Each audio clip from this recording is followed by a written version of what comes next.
ভাই ও বোনেরা, আমরা যখন শান্তিতে খাবার খাই, মায়ের কোলে শিশু ঘুমিয়ে হাসে, সেই সময় ফিলিস্তিনের মায়েরা সন্তানকে কবর দিচ্ছে, রক্তে ভিজে যাচ্ছে তাদের মাটি। আকাশ যেন শোকের চাদরে ঢেকে গেছে। তাদের চোখে জল, তাদের চিৎকার আমরা কি শুনতে পাই না? নাকি আমরা ইচ্ছে করেই কান বন্ধ করে রেখেছি?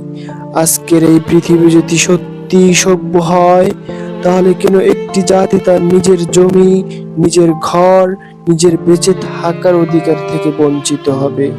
কেন একটি শিশু খেলনা হয়ে যাবে বোমার টুকরায়?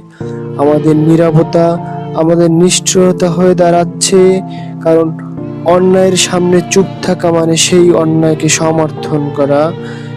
ফিলিস্তিন শুধু একটি ভৌগোলিক নাম নয়, ফিলিস্তিন মানে মায়ের চোখের জল, শিশুর রক্তের লেখা ইতিহাস।